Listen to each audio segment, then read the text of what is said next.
on another level, killing all the devils. Last time I said it would be the last time. Now try to liberate. I'm on the straight and now. Welcome to another episode of 7513 The Party. How y'all doing, peoples? Hi. How you doing? There's always something funny happening right before we start recording that makes us laugh. But Let's start. Just get going into it. But I'm glad. We got the producer back in the I'm trying to be part of the story. I'm way on the wheels of steel. Oh man. Eventually we gonna hook him up with a mic so he can say one thing or two every once in a while. Mic, a camera. You don't want a mic. You want a mic? No matter what he want, he gonna get one. Hey. He's not the one of the two, so have his money by 3. You feel me? Oh gosh. That was tough. This is a very. Yeah, we got the recording. I'm sorry, man. I'm sorry. This is a very interesting start to an episode. A lot is going on. This is a good start of episode. I A lot love it. is going on. Let's try that again. All right, let's break it down. No, we're not gonna restart. We keep going. Yes, sir. Thank y'all for joining us for another episode of The Party. Hi. Really appreciate you. And for those, if it's your very first round, I said first round, first time, we're going to do a round of introductions really quick. My name is Ike, and I'm your producer I'm your host for today. Man, you good? I'm good. Maybe we do need to restart. Nah. My name is Ike, and I'm your host for today. I'm going to throw it to the left. What's going on, y'all? I'm Edosa, your son's favorite Olympian. Excited to be here. Dang. That's kind of cheat. Good luck following up that. I know. What? I'm Tyler. What it do, Bamas? That's all We just gave up. Yeah, just tone indicated derogatory. My name is Tyler. No, my name is Vision. What's poppin', y'all? How you doing? Hey, Yeah. how y'all been? How y'all feeling? See the vision? I've been good. Sorry. Yes, I don't know what's going on. We are going to keep Y'all going. are in for a treat today. For anyone who's confused, just go watch it on YouTube. There's a lot going on set, and I'm trying to catch up myself as the host. Huh? But Nah, something's y'all are on one. Y'all didn't take a nap today. That's probably why. Everybody. Is this the Rosettas? I don't. Oh my God. Let's keep going. Yeah, I don't. If this is your first time watching the pod, or maybe you know what's about to happen, you know how we like to start. I need everybody on set to go ahead and put your hands out. I need to warm up. I'm so cold. I'm so cold. Toasty. Y'all feel that? It's time for ice Hands already breaker. Break that ice. Yes, sir. ice. And I think Hey. I got a really good thought-provoking question for y'all. Do you? Y'all ready?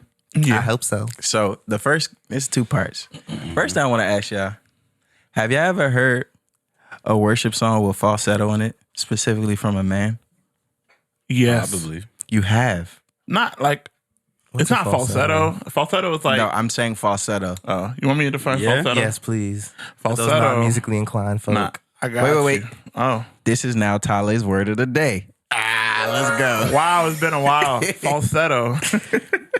Falsetto is basically when a singer, instead of singing with their diaphragm and chest, they sing with just like their throat, like no air, voice. no like crazy I thought air. Bama's was just singing really high. Yeah. Essentially. You can, low key, it's usually that, but like anything could technically be a falsetto if you just sing it without, with your head voice. Yep, head voice versus chest voice. Falsetto is all head voice. Yeah. You want to give us a sample for those that are? Oh my God.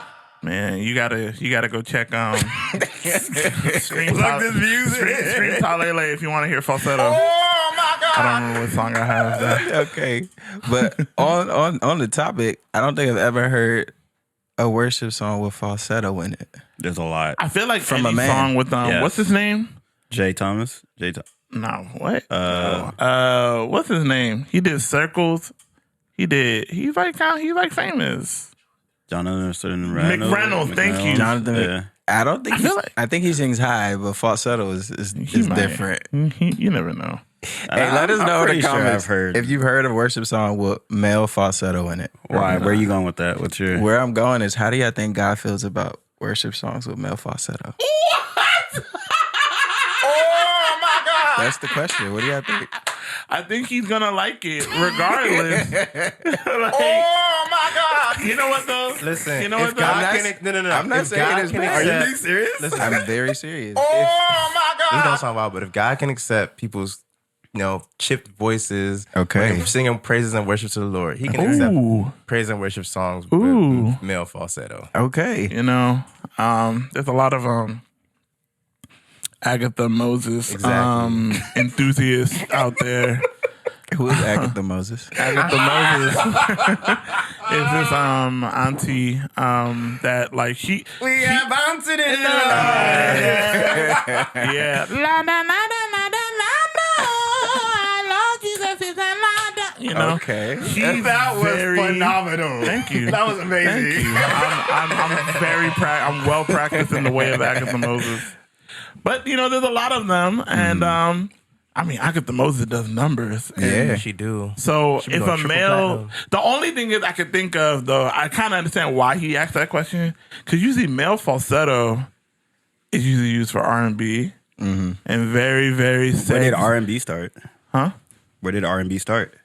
I'm not sure. I don't Not know. necessarily in the church. I mean, yeah, all music starts in the church, but No, most people who go and start singing R&B. What did I say? R&B? yeah, R&B. That's You what it's had it called, right. Yes. Why do I think it's something else? Anyways, R&B start out in the church. Yeah. Yeah, but they don't put that sexy swag on it.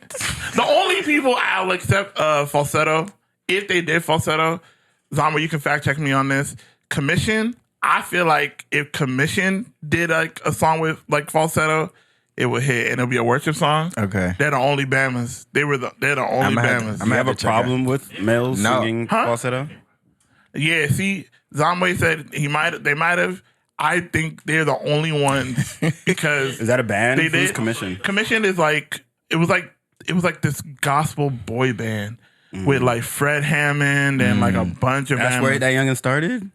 yeah. When he was younger? Yeah. I didn't know that. Yeah. And they were like literally like a gospel, like they're like Donnie like McClurkin. boys- Yeah. Donnie McClurkin don't do no falsetto. Are you sure? He kinda does? Yeah. I don't know. I'm talking about when I say falsetto, I'm talking about the sexy. The sexy voice of men. But when you defined it, you didn't have all that. Yeah, but it's just now singing I'm with your putting throat. I'm putting connotation on it. What were you referring to? I was just talking about male falsetto, and it's not because I have a problem. I just had an epiphany. I was just like, because I don't mind falsetto in some songs, but I know there are some singers who don't particularly like male falsetto. I don't mind it. Who? I can't say who. I've heard it before. Like, I don't like male falsetto. So I was just thinking, They're like, hating. I was, Can you imagine like a Frank Ocean crazy. doing That's thinking not- about you, but it's like it's like that type of falsetto. you can't say but it's a somebody worship hating song. because they don't like something. That's say- exactly what that can. is. That's not hating. That's No. How? Wait, you're saying that you don't like male falsetto. How is that hating? How does that hurt you, or like what does that do to No, you? stop. Or for This is you a or whole different against you? conversation. Not liking something, having a preference is not hating. I agree, but I'm But I saying think in this that one context, is saying hating. I do not like male, I don't like. I didn't combine it to worship song. This person sings. They don't like male falsetto, and I was Okay. saying this is what brought me to. They still hating, but okay. I think they're also hating too. Very much so. Okay, They just haven't heard the right male falsetto. Right? Okay. I'm sorry. this I'm is what so brought me sorry. to the epiphany. I was just thinking. I was like, "Dang, have I heard a worship song with male falsetto in it?" You gotta get to And the, it made you me gotta get think, into like, commission. "Dang, what does God think about male falsetto?" Why would what That's is a God think weird about female train of falsetto? thought. Why? I Not just that don't- it's a bad thing. It just made me wonder what God be thinking. Can I You think he be singing along? Can I Can I steal the icebreaker real quick? Go ahead. Why is it that somebody can say, "Oh, that's my preference," but we can't say that's hating? Because hating is taking it a step further. Just saying you don't like something or you don't prefer something is not hating. That gets in the culture if you do any type of constructive criticism, you're a hater. But that wasn't constructive. At That's all. just saying I didn't like it. Saying you can't not like something. I'm not saying So it's- if there's a food that you don't like, you No. can't say I don't like it. You can't hating on hate that on food, food. dog. No, but I if see there's, Ike's if point, there's though. a style of clothes that I you don't get it. like, I you get can't it. say I don't But I'm like saying it. in this particular context, when you're saying that I don't like male falsetto, why? Like, what's? Why does somebody have to like male falsetto? I don't know. It's just weird. Why don't you? Why like don't it? they like it? It's weird. Why- what Why? is- Why is it particularly male falsetto that you don't like? What about female falsetto? Because females usually have higher voices, so the transition. You are hating. How is that? We got That's straight hater energy. No, it's not. That's straight hater energy. Let's throw it to the audience. Tomato, Let's throw it tomato, to the tomato, audience. tomato. In the comments, do you think not like it? We're gonna do this. Not liking male falsetto. If you just don't like it, you have a preference. Is that hating? And you can apply that to anything. Is that hating? I think it is Okay, because you specifically said male falsetto. sure. You're hating on men doing falsetto. That's like you're saying, "Oh, you're fruity for doing falsetto." That was not even the same thing. I guarantee you, that's what they thinking. That's not the They're same like, thing. They might. That they is might. not what the episode is about. Not even in the slightest. So, I'm gonna go ahead I and just, think hit you. I just thought it was an interesting question. Yeah, I did too. That's why I brought it up. So maybe I Shout out have to the better commission. Listen to commission. They were tough. Nah, commission need to give us a commission for shouting them out. Oh no. Yes, sir. They're not together anymore. But but yeah.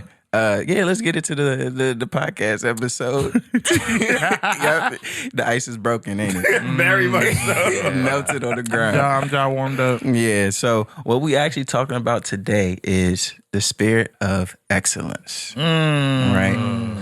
So we're going to get into that. Every single African parent's ear just went, boop, it just perked up. Is it only excellence in books now? Alabama's were first in their class. This is for you. But they wasn't first in their class, to the though. front. How do you know you weren't there? You weren't there. Because some of them was in the same class. Let's talk about it. I was first in my class. Meanwhile, Uncle so-and-so was also in your class. So how y'all both number They one? they had multiple classes. Nah, bro. They had different classes. I don't want to hear that. But yeah, let's get into it. Let's get into it. So the first thing, very simple question, but I like to set a foundation of what we're talking about. What is excellence to y'all? It's a very simple question. Don't think too hard. Yeah. So I'm going to go ahead and go into it. So boom. I think excellence really is just doing things to the best of your ability. And then also it being like well done. So like there's some times where people can do stuff to the best of their ability and it'd be trash. But like sometimes when it's trash, they didn't put their best effort into it. So I think doing your best and then it being like well done. It being well done. I feel like well done is kind of subjective a little bit. Yeah. Yeah, I think excellence is a very objective Yeah. thing. And I think it is being the best. Really? I don't think there's subjective Best. excellence. What if I say, right? Because Edo says in the sport of track, I guess there may be two types of excellence. Excellence in output and excellence in effort, right? Because if you give all that you can give, I think that's excellent. Like you've maximized your capacity. Yeah, I mean, that's excellence in a specific realm. But I'm talking about excellence. In general. Excellence, Okay. right? I mean, yes, we can talk about was I excellent today in putting it forth my best effort. That's for me to decide, Okay. right? But like in I the don't eyes think of I don't think that's necessarily excellence. That's just like You're did very you try best. your best. That's like Maybe. not participation, but that other trophy. which one? I can't remember, but it's You like tried. yeah, it's like did you try your Okay, best? That's good if you tried your best, but Yeah. if you finish last in the race, I feel Okay. it. I feel Yeah. it. So now that you posed that, I think excellence, one, in output can be what you guys described. But I also like to think of excellence as a mindset as well. Period. And I think that mindset can drive you to produce the excellent output. yeah, you can't produce the excellent output without The mindset of Without excellence. The mindset of excellence. Most certainly. Okay, so we go dial in on the mindset. I want to ask another question though. All right, go What do ahead. y'all think? What is something that you hands down can say that you're excellent at? You don't care what anybody tells you. You know, if it comes time to finishing that thing or doing that thing, you got it for sure, hands down. I don't think I'm excellent in anything. You don't think you're excellent That's in anything. extremely not true. No. The reason I say so, and You're I'm not too trying to hard. be like down You're on too myself or hard on anything. yourself. No. I know myself. I am a very, if you went to school with me, Okay. if you grew up with me, Yeah. Okay. you know that I am not opposed to cutting corners. You're excellent at cutting corners. I don't think that's excellent. Hey, I think mean- the very nature of cutting corners is not excellent. yeah, but Yeah. I mean, if you're the best at cutting I corners, don't think I'm the best at, I don't even think I'm the best at that. I feel like you're pretty good at it. Well, I mean, I think of things, and you could be one of three things when you're doing something, right? Or let's say in the realm of business, right? You can be fast, you can be cheap, you can be good, right? Okay. If you're fast and you're cheap, you're not going to be good, Dang. right? If you're good and you're cheap, you're not going to be fast. And if you're, what's the last Good one? and fast. Good and fast. You're not gonna be You're cheap. definitely not going to be cheap. Exactly. That's and true. I'm not that pressed about being that good. I prefer fast and cheap, personally, in terms of my output. And the reason why is because the bar is set so low in this day and age Okay. that just being a little bit above average gets you so far.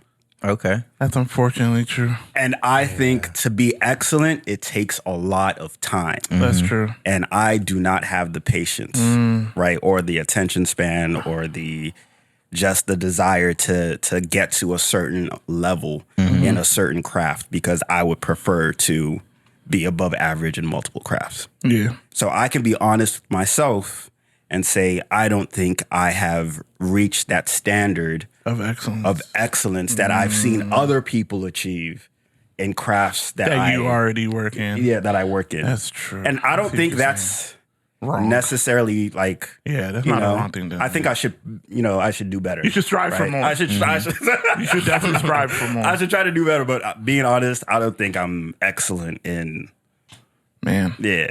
You might be excellent at getting things done though.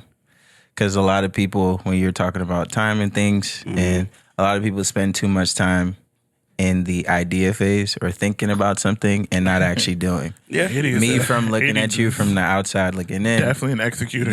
you are very good at executing and getting things done. Okay. There's a goal, there's something to be done. You're like, okay, let's go do it. Let's not waste a lot of time talking and getting it. Okay. Let's go do it. Even if the idea is kind of half baked. Yeah. Yeah. And that's what you got it done. You did it. But what you're gonna do is you're gonna be like, okay, it wasn't the best here, but the next but time you do build it, up. Yeah. exactly. Yeah. But I still okay. You could say that. Yeah. But in my eyes, excellence is It's a little different. yeah. I view excellence as different. I view excellence as the final product in which you put out that you give to someone. Okay. Right. Yes, there could be excellence in the processes and things like that, but yeah, my eyes is just like what you put out. Okay. Yeah. And maybe there are a lot of people that think like you as well. Just like, let me just get it done however it needs to be done. Yeah. What about Edison, Tali? What you think? I think I'm excellent in believing in myself. Oh, yeah. No, he's the And- number one at that Can't tell them nothing. at all. Can't tell them Yeah, nothing. Things that if I think I can do it, more than likely I can do it. And so, and I'm a very patient person. So like, I don't care if it takes me 1 year, 2 years, 3 years, 4 years, 10 years, right? It's going to happen, right? I tweeted in 2012 that I was going to go to the Olympics, and 12 years later it happened. Dang, So, man. like, I can trust the process better than most people, and I know that's going to take me very, very far, and I know that's something that's needed to succeed. So, yeah. Man, that Edison court hitting straight to the veins. Straight to the vein. Dang, Years, man. bro. I would have been like, you know what? bump all that. I'm finished. PG County Open. I'm in on to the That's all I got. That's all I got. I'm gonna jump in because I don't want to go last. Oh yeah, go I ahead. think I'm very excellent at learning, which is, I don't know, it's kind of underrated. Like, what does that mean? I feel good, like though. if you give me any task and I have enough time, I will get to a bar where this thing is either good or above average. And if I really stick to it, I think I can be very, very excellent. And that's played out in a couple things. I can talk about games, any game I pick up. Except fighting games. No, even those. If I have enough time. All right then. Why you think I got so good at Smash? Yes, but If I from my really want to, childhood. look. okay. But any task like just any task, anything, and it usually plays out in like physical activities too, Power like Ranger. a weird sport or a weird whatever. Yeah, Power Ranger. Anything. I feel like given enough time, I'm very good at learning and understanding how to get better. Not because I'm a genius, mainly because I just listen to people who are better than me, and then I'll be like, okay, And then you execute it. do the simple thing, and you get better, and it usually works out. So Real. I'm a learner. Wow. Stuff. Taleezy. I don't know. To be very honest, I think I'm pretty good at like a good amount of things. Yeah. Like, but would I say I'm excellent? Because I have the same idea of excellence as a 80. I think excellence is a very objective thing. I think there's a reason why there are, in terms of like, let's say cooking, for example, there are chefs that are the best chefs in the world for a reason. Yeah. Yeah. And there are chefs that work at a diving bar or at freaking Silver Diner. You know what I'm saying? That's not taken away from the fact that they work at Silver Diner, Right. but they're not the best chefs in the world. Yeah. You know what I mean? So I can't really say I'm kind of an 80s camp. I can't really say that like I'm like excellent at something. I'm always striving to get better and better at things, even like something as like integral as like music. Like, Yeah. People usually be like, "Oh man, I'm the best musician." Nah, I don't. Yeah. I really don't think I'm the best musician, but I do think I am getting better and better every single time. So Okay, thank y'all for your honesty. Yeah, threw me a curveball. I didn't know what to expect with asking that question, but that's really good to see. you thought we were gonna be like, "Man, I'm the best at." Nah, not with that. Just like the perspective of excellence only okay. looks like the best output. Yeah. I'm gonna be honest. I actually disagree. I don't really like that explanation because to me it creates the perspective that unless you are one of one, you can't be excellent. And I don't like that. What do you mean by one of one? Like you said, cream of the crop. You are the chef that's working in France. You are this and things like that. Because there are a lot of things that can prevent you from being one of one, right? You probably just never had an opportunity to get to that place. So if you're using, no, you said tough. So you can't be excellent unless, because when you say You can be excellent in a certain good. realm. right, But to be excellent, Yeah. I feel like Like Okay. let's keep it a stack, right? okay, Excellent, right? Being excellent. yeah, People who are excellent. it can't just be the final It product. can't just be one person though, neither. it's not. I said necessarily. people Oh, that are yeah, excellent. yeah, I didn't say. right. Yeah, it's Right. not. But It's like- not. It's not necessarily like one pinnacle person. Yeah, but but- it's like there's a realm. Come there's on, a level. Let's be. No, I get it. That's You know why I what said I'm I saying? think there's two different definitions, right? Because if somebody is excellent, right, they are excellent throughout the process of Yeah. producing the product. They don't become excellent when the product is there. That person is I agree. excellent across the way. I agree. That's why I was leaning more towards excellence might be a mindset rather than the actual output. And I don't disagree with that. Yeah. I think you need that excellent mindset. yeah. Because nobody's spending 10,000 hours That's true. without the desire to be excellent. Yeah. Right? But there's also people who are excellent at being role players, right? If you think of a basketball team, right? Not everybody is LeBron. Yeah. But LeBron Yeah. needs role players, right? Yeah. But I'm saying they aren't LeBron. LeBron is Nobody's LeBron is excellent in being, what is he, a point guard or what is he? a small forward. Small forward. He's excellent. But like, you can't tell me that like all the other players are not in that realm. Like Steph Curry isn't also excellent. Yeah, but it's comparative, right? Someone can be a bench player who isn't a prominent player, but they are excellent at playing their role that they're in. You're in Good the for NBA. you. You're an excellent bench player. I feel like I know, but that's what I'm saying. You were saying excellent only looks like the output, right? If they don't have as much skill as Steph, as LeBron, you're saying that they're not excellent. But they could be excellent in what they have and what they're doing. That's a participation trophy, bro. But no, it's not. Because no. without those people, right, LeBron wouldn't have the rings that he has. But NBA is not. Without the bench? Yes. NBA bench is Yes. still NBA. Okay. Like, I feel like they're that's a in the realm NBA. of excellence out of everybody. Even if you're on the bench, they're not plumbers. You know what I'm saying? Like that play at the rec center. Yeah, you know what I'm saying. So I do think we were talking like this whole thing is about the spirit of excellence. I'm so sorry to say this, but I really do think that like because we're talking about the spirit, it's like it permeates into the church too, like. That mindset of, I'm not saying that somebody has to be better than another person or whatever, but like participation trophies is like, it's rampant. It's rampant. Yeah. You know what I'm saying? It's like perfect example. I'm sorry to say, I used to be very forthcoming and very open with like music. Like, oh yeah, anybody. Anybody can just anybody. Especially if it's for God, anybody can look. It's the heart that matters. Yeah. The heart matters if you're singing in your shower or if you're singing along to a worship song in. I'm being honest. I'm sorry, guys. I'm not trying to offend anybody. No offense. But like, okay. Bet I got the check from but no, but it's like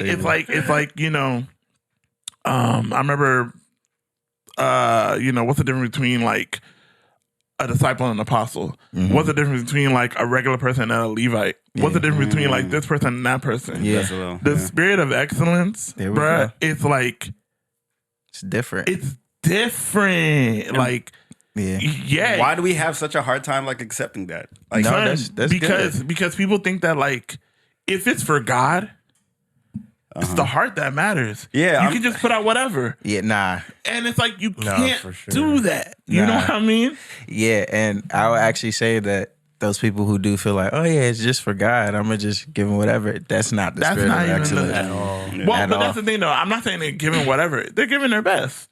Is it their best though? Is it though? No, it is. Some people Alabama's don't practice though. So like, wait. That is a very good point. Hold on. Hold on. I don't think it's their best. People have no idea. will be singing. I don't think it's their best. No, let's take it to their realm. Yeah, right? I don't think it's their Let's best, take it to your realm, right? Track and field. Yes. Right? There are some people that can train from sun up to sundown. Just genetically predisposed. And you just unfortunately are not it. I'm sorry. Yes. And that's your ceiling. I'm sorry. That is your ceiling. Big butt though. But what? What's the big butt? I was confused. I thought you meant like glutes. That should help you attract. One less T. Only one T.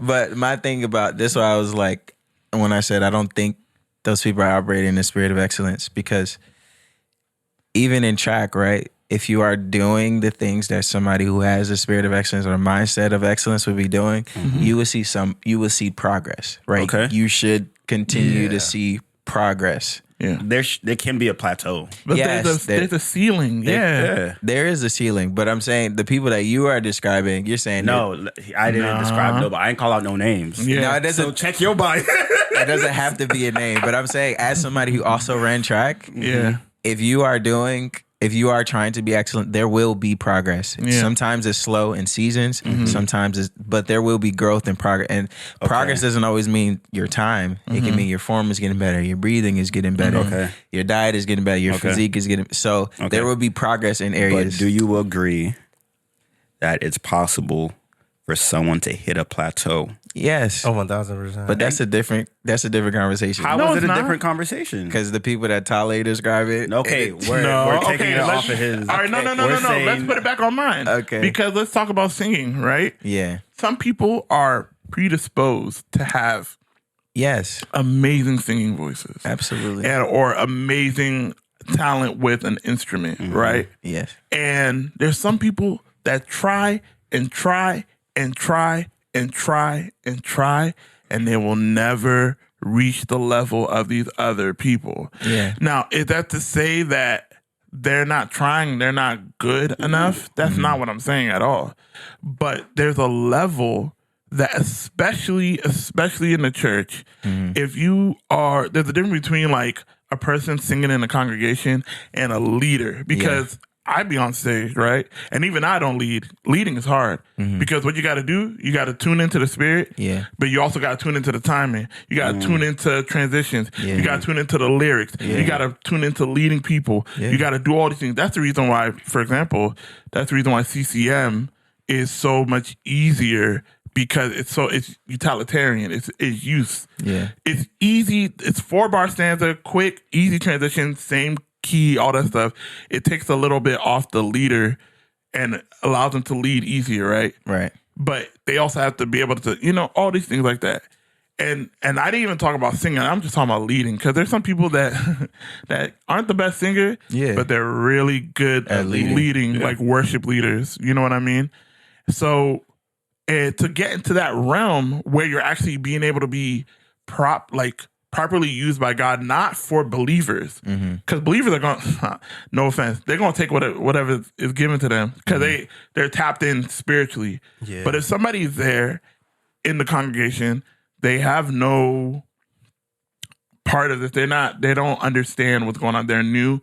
They're not even a believer. They're just coming in, and you hear something nice, it gives you something to latch onto, and then you're able to, you know what I'm saying? Ascend and go to another realm. But yeah, like that's the whole reason why like people that can sing, people that can sing very well are used, because the Lord can use anybody in any moment. But the people that don't hear the Lord need somebody in front of them, or somebody to tap into their physical senses and then lead them there. You know what I mean? Yeah. So that's where that's what I'm talking about with that spirit of excellence, especially in the church. Like it's a little different, because if we're talking about like in the like regular world, like of course you can, there's some people that are still going to be better than others. But if we're talking about the spirit of excellence, and that's what I'm thinking that you're leading to, I really think that like, participation is not everybody can be excellent in everything. Yeah, for sure. I agree, and that's why there's like different spiritual gifts. Like not everybody has the same spiritual gift for a reason. The Lord put different talents, different giftings in us for a reason. So we need to find that avenue that we're in. For sure. So I do understand that part. There's definitely different levels. There's definitely different measures and things like that. Absolutely.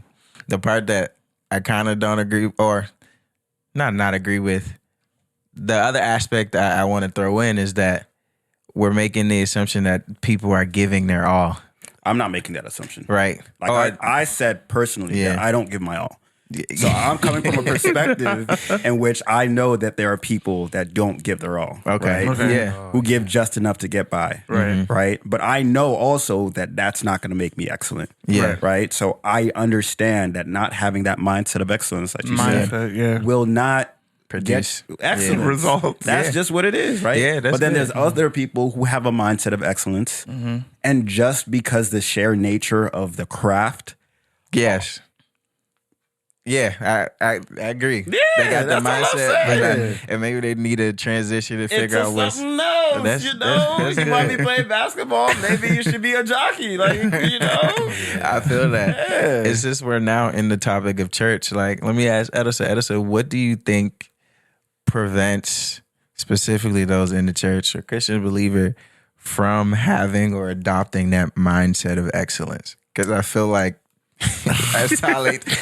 it does feel like sometimes people would be offering up if I say God in it, like I'm doing it for the Lord. Doing it for the Lord.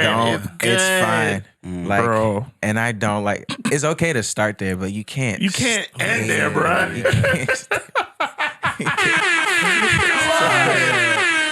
I think what hinders people from adopting that mindset of excellence in the church is that there's no, like, we have the eternal reward in heaven, but I feel like there's no immediate reward here on earth. And because of that, the motivation is just not there. Like, yeah, you can do it for God, but like, how motivating is that for real? Like, and not to like, you know what I'm saying? I feel like doing stuff for God should be the highest form of motivation, but for a lot of people, it's not, right? That's why, like, sometimes it's even a struggle to get people to even show up, like, on time or do X, Y, Z, right? Because if it comes to work, they'll be there on time, but, like, for church, you can't be on time. Money. Yeah, exactly. That's the motivation. And so I feel like there's not that immediate reward. Like, if you do this for God, you're going to get $1 million tomorrow. Oh, people will give the 100% all effort and stuff like that. So I feel like sometimes that intrinsic motivation just isn't quite there. Yeah. Even though it should be because we're working for the Lord. And so I think I just think the motivation just isn't there sometimes. Dang. I feel that. But I don't know. I feel that I hear what you're saying for sure, like something tangible that they want to see and things like that. But I do think there is even immediate rewards to doing that. And I think people who may think like that probably don't read their Bible all the way, right? I disagree. Okay, let me finish my point. You tell me why, right? I don't see how, right, you offer something or you give your all to the Lord and he doesn't take care of you, right? Okay. And if you're only thinking of reward as money or the tangible things that you see, you may miss it for sure, right? If you're giving something to the Lord, He's going to take care of your needs. Like, you are his child. You are an heir to the throne, right? And that taking care of may come in different ways that it doesn't look normal, right? Yeah. It can be people. It can be him actually making sure that, right? Sometimes it's not a one-to-one connection, right? Right. You dedicate this time and this effort to the Lord. He makes sure that you're settled in your personal life with business or with work or things like that. He puts things in place so that you can serve him and so that you can do those things. And I think people miss that portion because like, what am I getting? What am I benefiting from? And you don't know, right? Sometimes it's not that one-to-one. One thing that comes to mind was when the Bible was talking about people doing Holy Communion. I know this is a big shift, but them taking Holy Communion in the wrong way can cause them to be sick. And it says that these are probably why people are sick and are dying from certain diseases because they haven't assessed themselves before they took Holy Communion. So you're taking Holy Communion, it's just bread, it's just drink, but you're not doing it with a mindset of excellence, and now you're sick. Whereas the opposite, what does that now say? Intrinsic property, right? If you do it the right way, now you won't be falling sick. Not saying that that's the only reason why people get sick, but it's a factor. So, But you were about to say something. Go ahead. I mean, with your explanation, I don't disagree fully. But what I wanted to take back to Edos's comment about people not being motivated is the reason why excellence isn't permeating the church. Yeah, I like that. I mean, I agree and disagree in the same breath. I think motivation is a very important factor in being excellent. And I think obviously spiritual motivation is important. I think and this could be a broad statement. Y'all could correct me if I'm wrong.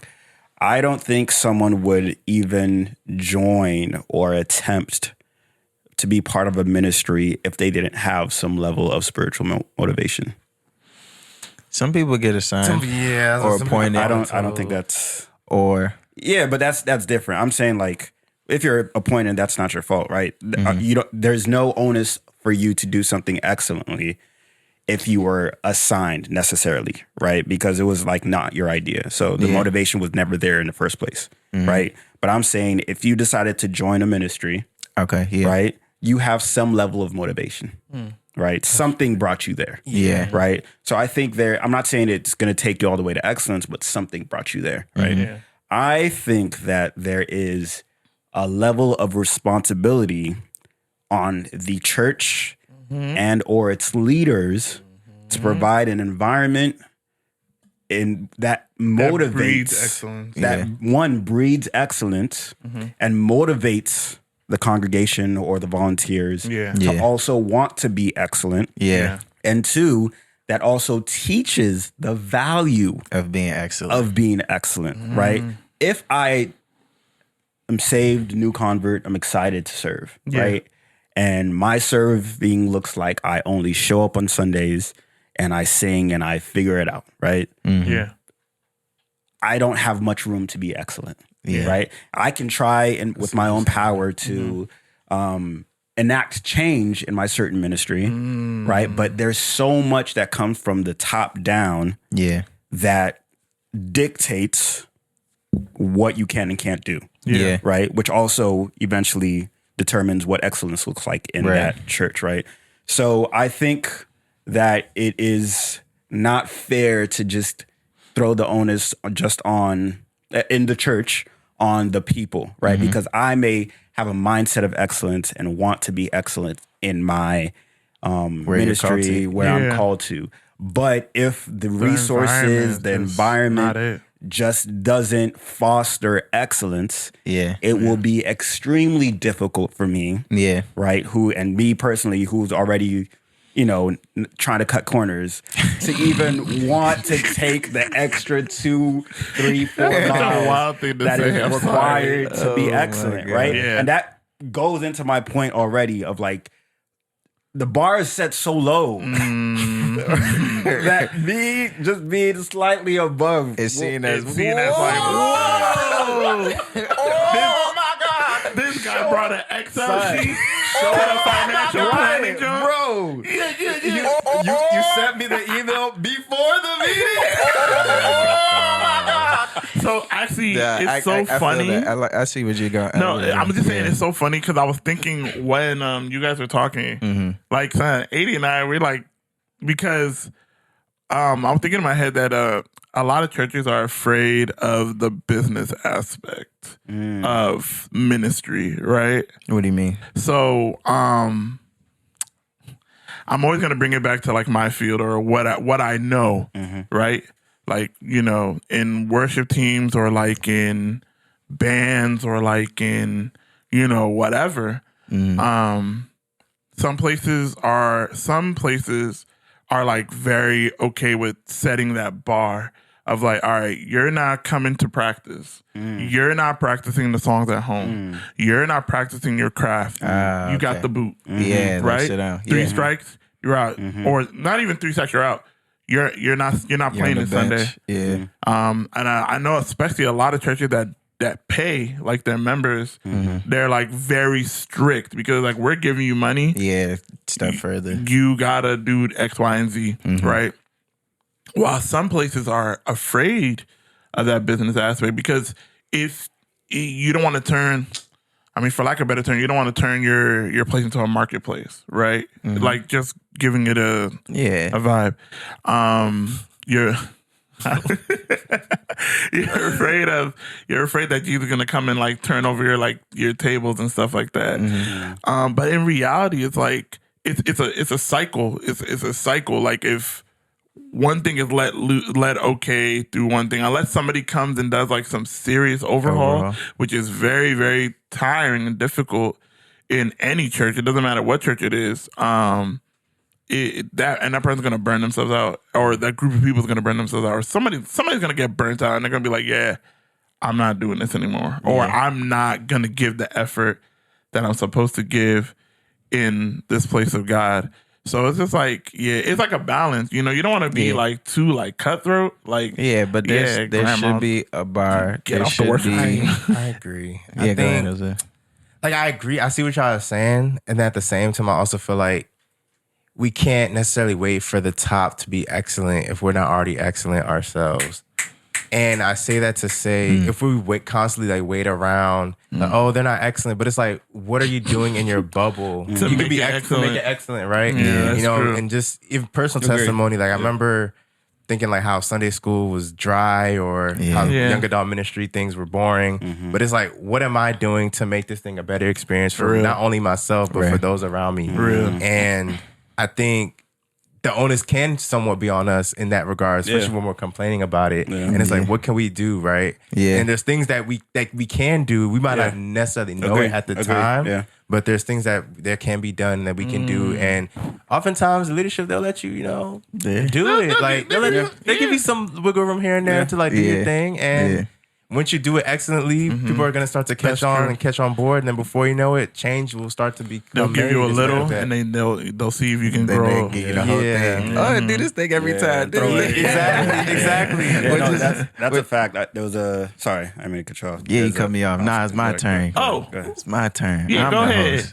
No. But I do think what Edison was saying, that is like what I feel like is a common thing in churches, right? The few people who may be exuding the spirit of excellence now do everything. Or they do most or do a lot of things. And that's not good. I think there has to be balance, protecting burnout as well, like you've all been saying for that. And I did want to make a point on what you said as well, is like fostering the environment of excellence. And just one thing that came to mind, one thing that can really help that is allowing people who may have said yes to working in a ministry or working in a certain position to say they don't want to do it anymore. Yes.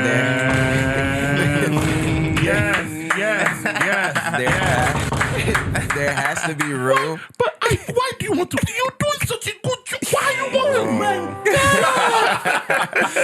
There has to be room for people to let things down, let things go, right? Without feeling like they're going to be shamed or lambasted because they let something go. Like there has to be. Come on. What is it? An open door policy, right? And if there's a fear that people are just gonna come and go, right? You set the standard, right? Let them know this is what you're committing to. This is what it's going to do. And if you are to step down, like this is what you should do as you're stepping down. Make sure you have a replacement. Make sure you do this and X, Y, Z, so you don't just leave us high and dry. But there has to be like, because I know just from talking to people, the fear is like once you're in that thing, you're in that thing for life. For a 360 deal, locked in. Locked for life. Crazy. And that thing deters new people from wanting to do it. And it also reduces the quality over time. So man, agreed. Son. You know how crazy that is? Like the fact that like you just feel like I think it's so interesting. People conflate giving up your position, like conflating it to like giving up on God or giving up the mission that God gave. Don't give up, because He won't give up on you. No, but for real, like people be conflating that, John. It's like, okay, maybe you're letting down. Somebody's gonna get let down. Like, I wish you didn't. Nah, I wish you you backsliding, boy. You in the world. You want to go and smoke it, go ahead. Facts. Whoa, that's the reason why you want to leave that. I'm telling you. Oh my God. I agree 100%. With what you're saying. What I was gonna say is I heard this quote from I think Miles Monroe. He said, to go to your point, he said, average people stare at problems and excellent people create solutions. So I agree with you on that. Like you said, there's balance. Who's you? Right? There's balance. Who's you? People listening, you say you and you pointing. He was talking about me. Who are you? Oh, I don't say. Okay, go ahead. Oh, my bad. If you ain't watching on YouTube, what you doing? But yeah, no. Watch on the other things, bro. I think there's a lot of tradition also mixed, tradition and culture mixed into that that fear of dropping or transitioning out. Transition. I like that word. Anything, right? Yeah. Because we know as Nigerians, if you put anything down, you're a failure. Right? If you can't carry it on from now till you die, you're a failure. And I definitely think that has that stigma has stuck with us personally, right, in our everyday lives. But I definitely think there is. I mean, it might not mean as much because I'm saying it, and I'm the person who likes to not do that much and move on to the next thing. But I definitely think there is value in cross training, right? Or just experiencing different avenues of ministry of craft, because what you learn in one ministry, right, can take you further in another ministry, right? You have a lot of context and understanding that someone else might not have brought to that ministry. So this is to tell you, don't be afraid to, try a different ministry, right? If you've been faithful in the one that you've been in. That's exactly what it is. Because a lot of people, the hesitancy is like, I don't want to start because is this exactly where I'm supposed to be? Is this what I'm supposed to do? And you're not actually going to get that answer unless you do something, right? You can't just be on the outside doing nothing. It's actually in the doing that you refine and understand more about yourself, understand more of what the Lord is teaching you, understanding where you're supposed to go by doing. Be faithful where you are and let the Lord redirect you, right? That's the faith portion. I have a question. What's up? For y'all. Yes, sir. When it comes to doing new things, what is your personal ratio of waiting for God to instruct you versus moving in faith? Ratio. So like, how much do you personally wait for God's like instruction to like approve a thing or like, guide you and lead you, whether it be through the word, audibly, through prophecy, word knowledge, versus like you saying, God, this is what I want to do. I pray it's successful, and moving in that thing. And that's just like starting a new thing, right? Yeah. It changes when you're actually in it. I think I'm usually, I say this a lot, like a 33-66. In favor of what? In favor of watching and waiting and then doing. And I think it kind of depends on how big the decision is or what it is. Yeah, right? Bigger decisions require more. I need to hear. I need to know. Like I need to make sure. But in general, I think I'm more in favor. I know I'm more in favor of consulting the Lord in the beginning, waiting for an answer, and then when you don't receive resistance or you do get your answer, you go and move by faith. Because I don't think the Lord is going to tell you every little detail, right? Yeah. There are parts that you just know by wisdom. Like the Lord is not going to tell you, okay, if you're doing this new thing, you need to learn how to do it. Like you should study, you should know what you're getting into, right? But he's going to move you and guide you in different avenues and directions. And again, that doesn't happen unless you're doing something. He can't begin to reveal the entire blueprint unless you're actually moving. He's not going to tell you the entire plan, where you're going to go at the end, if you're still at the beginning. Right. Like more things get revealed to you as you go. So with most things, 33-66, bigger decisions, it's probably going to be like 80-20, I ain't move it to, you tell me. But when I'm in the thing, it probably goes to like 50-50. Like I'm still like, am I still moving in the right direction, God? But yeah. Yeah, I agree with him. It definitely depends on like how big the decision is. If it's something that's really easy, then it's spend less time consulting and more time doing. But definitely if it's something that's really big and like life altering or life changing, definitely gonna be waiting. And for me, I'm not even like when it comes to like big decisions, I'm not a person to like rush into it or make quick decisions. So yeah, definitely. It takes some time for me too. And then it doesn't help that I'm a patient person as well. So like, I can be almost to a fault too, where I can wait maybe longer than I'm supposed to. But hey, I'd rather, be cautious than reckless. So real. Okay. Yeah. I'm kind of the opposite. I'm more of a doer than and I like especially for something new. I think the Lord instills certain like aspects and qualities. Like there's certain things like that I know that like I have the ability to move into. And it's like, all right, I see myself in this place or that place, or I see how, what I already have and what I already steward, and it's like, okay, I'm doing like really well. Like here's something that's like adjacent.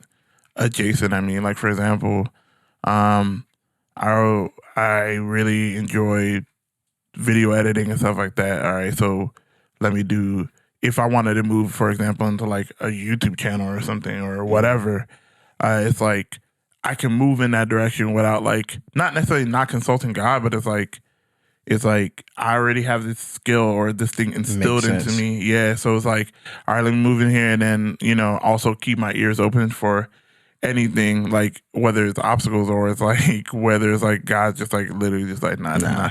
This not the vibe.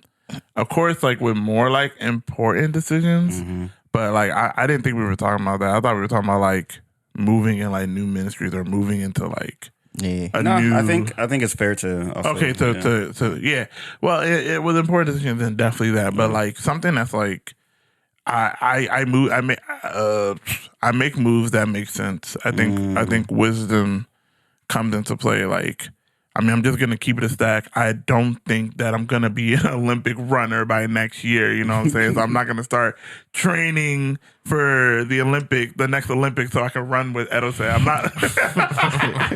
I mean, I'm just being honest. Like, I mean, hey, if the Lord wills it. Hey man.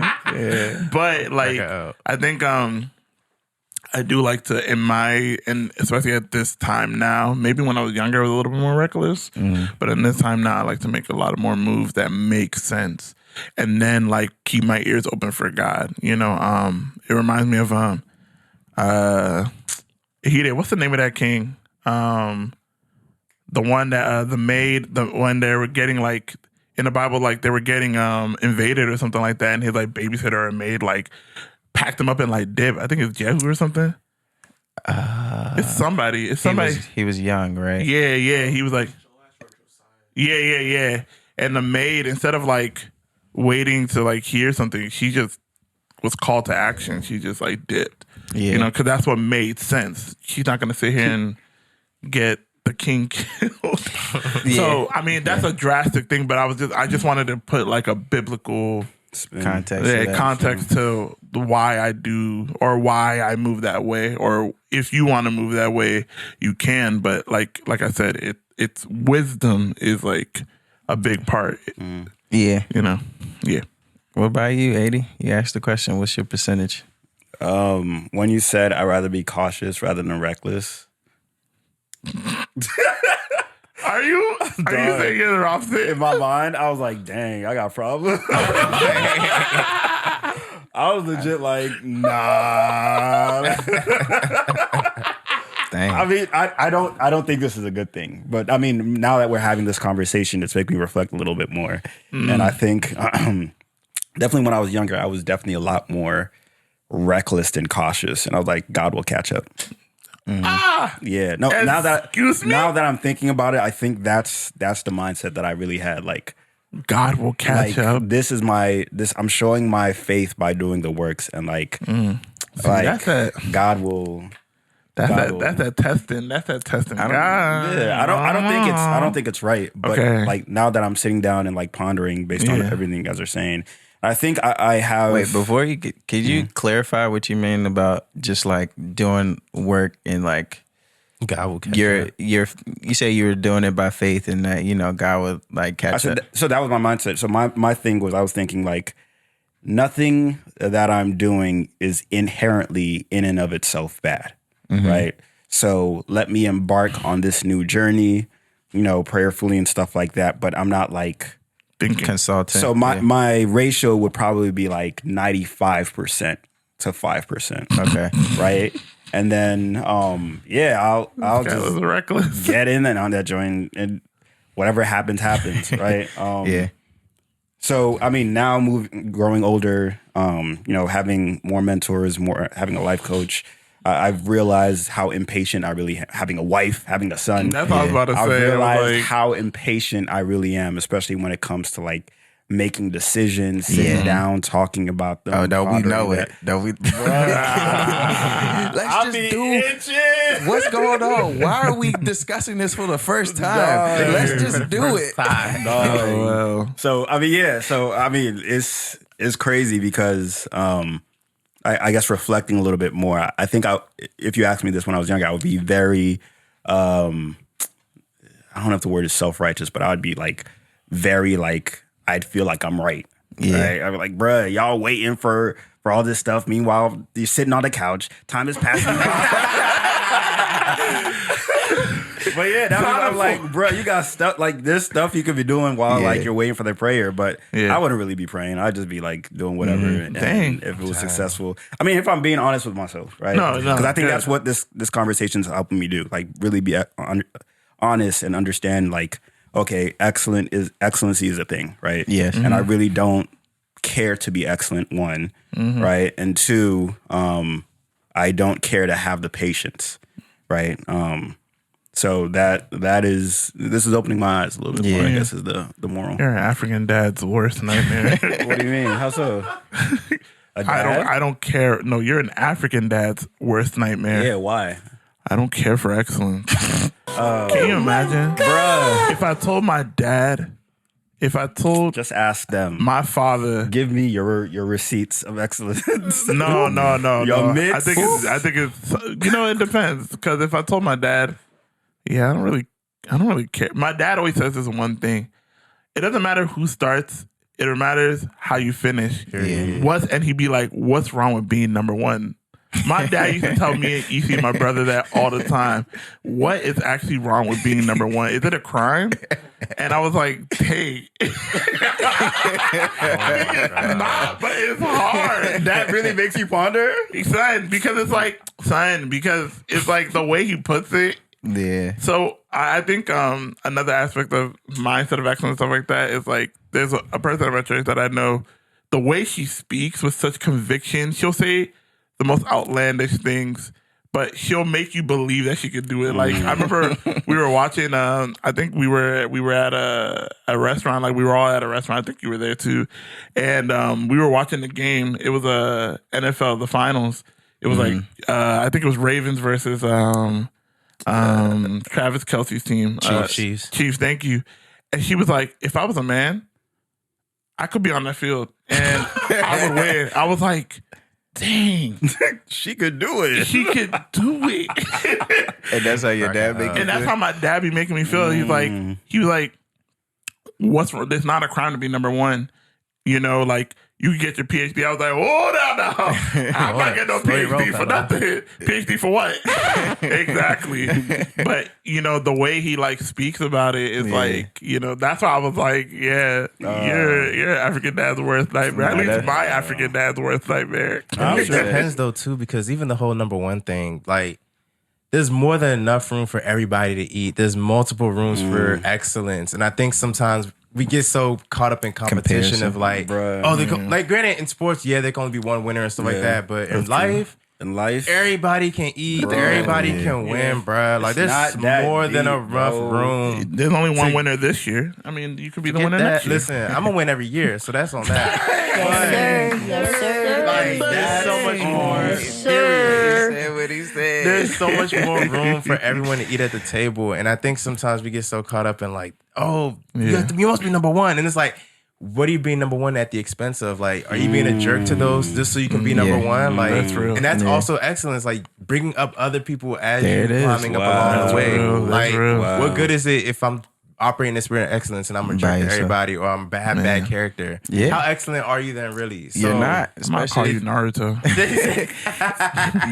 You're not, especially if we talk about. Oh, that is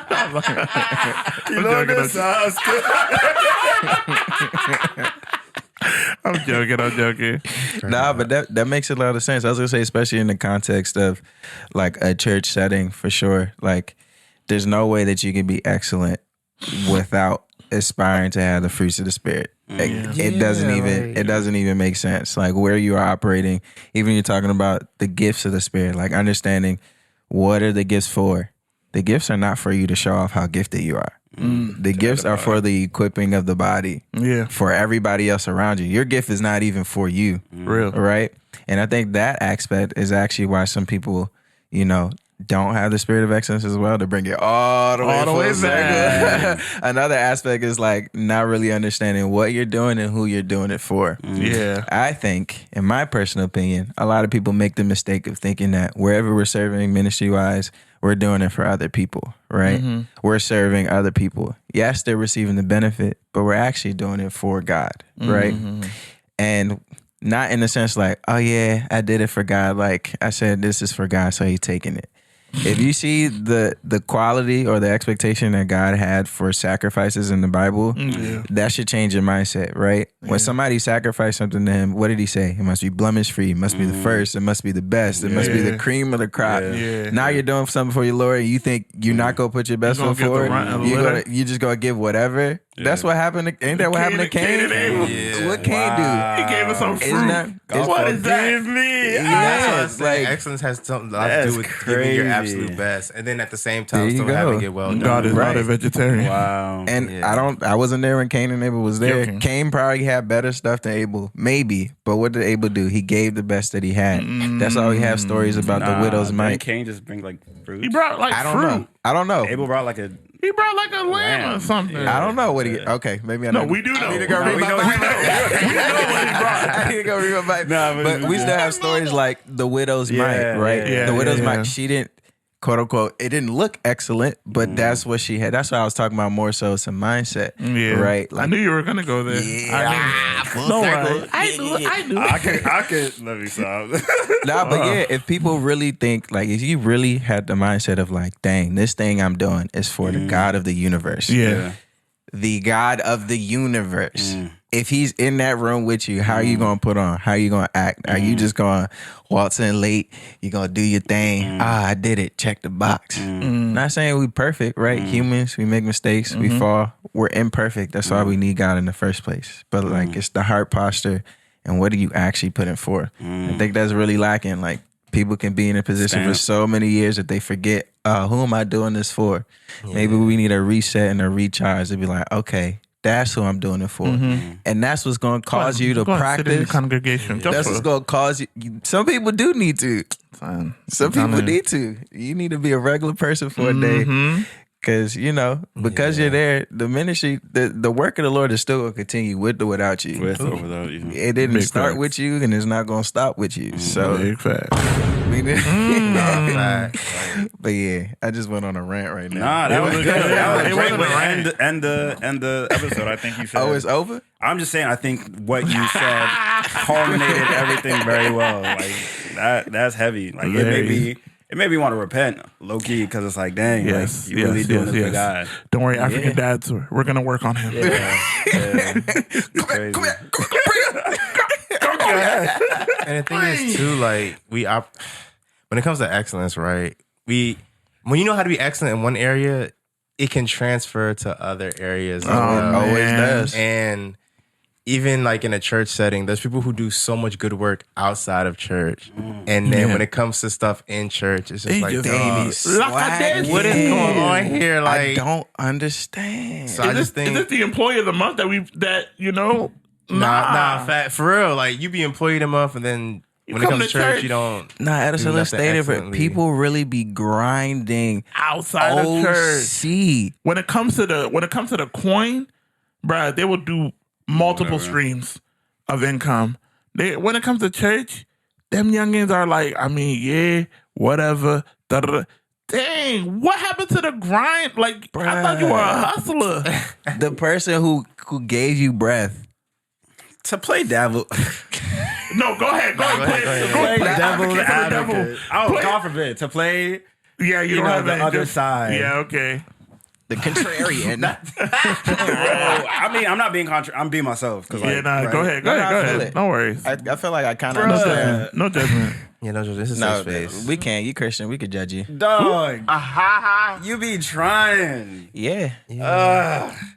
And then it's just like the politics, the bureaucracy, the red tape, the red tape. I agree. Very discouraging. The boxes that you're put in.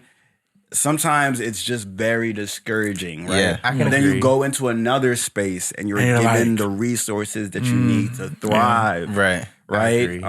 Like a job. Bruh. And I'm not saying a job. Like, it could be like your own personal endeavor, your music, whatever. But I'm just saying, like, man. Yeah. I have, let me take it away from me, but I know a lot of people that really want, right, to be excellent or at least want to be better. And then there's just so much resistance. Right? Just constant like getting knocked down. Yeah. You want to do it for God, but then it's like, at what cost? So you find something else to do for God outside of the church, right? Outside of the four corners of a church, you just right? gotta find a it's still different part of your church. ministry, right? Yeah. Because God has given you this gift, and it doesn't only have to be expressed inside the church. But I mean, you don't necessarily have to find a different church. I'm not saying you have to, but I'm just. It's an option. It's an option, right? But I'm just saying, like. Now I feel it. I hear I your hear heart. you. Nah, I hear you. But that's why I also would challenge you, the part of you saying you're being impatient or you doing It the do part take of patience, moving man. and not really consulting. Maybe a lot of the frustration is you trying to do what you want to do. I'm being ministered to today. Instead of what the Lord what the Lord is asking you to do. Because if you understand where you are, they may be resistant to change. They may be a little slower. Maybe the mission in the season isn't try to overhaul. Maybe they're just not ready. Maybe they're not ready. Maybe it's do the small thing where you are, and the Lord's gonna open up that door for that time. I don't know. I'm not saying that's a very good point. And there is a balance. I'm gonna be fair and honest. There is a balance where like sometimes people just don't want better. For whatever reason. That could be because they've never seen better. That could be for fear of what it could be. It could be a lot of things. But there is give and take. But that's where we do have to do that consulting the Lord, like, okay. Give that frustration to him, like, Lord, I'm trying. Pray, that 95.5%. It's not rocking. That's that. And then also, like, you can still do your outside endeavors while still trying to, like, help out with things in that area. And then even then, the outside endeavors that you're doing will often give you even sometimes the fuel to help, make the change that you want to see. And then two, some stuff is going to take time, right? You can cut at a tree forever, and then the 1,000 times, and then the 1,000th hit is when it finally cuts down, right? There's a tweet I saw, and I love it. It was like, you can be grinding for 4 years straight, and then 5 years stuff actually happens. So, like, the power of giving up is real. I mean, the power of not giving up is very real. And I think a lot of times we give up prematurely on certain things, and you could be so close to that diamond that you've been searching for. You ever seen that meme? Yeah, exactly. That's where I got it from. You can be so close to the diamond that you're searching for, and then you give up, and then it's Right like, at the dang. edge. Then somebody comes along. Oh, look at that! Yeah, and then now other people reaping the benefits of the work that you put in. So I think, granted, there's times to like give up and like want to pivot and do stuff, but I do think there's also times to like stick it through as well and just be committed to like whatever it is that the Lord is calling you to do, because there are benefits to like trying to create the change that you want to see. Because even I can be frustrated with like certain situations in my own church, and I've seen changes happen. It just took a lot of time to like get to that point. And I'm definitely just glad I didn't give up, and I encourage you to do the same as well. Yeah, appreciate it. That's really good. Dang. That's good. This was a good episode. I ain't gonna hold you. Holy Spirit spoke to me, man. And I Thank hope it y'all. speaks to someone else too. Absolutely. Go ahead, like, comment, subscribe to get the got. We out of here, y'all. Let's get out of here. Let's call this episode 80s Rebuke. God, you been good, you changed my life. Trusting in your will, not thinking twice. Shining on that hill just like a light. I would never buy into the hype.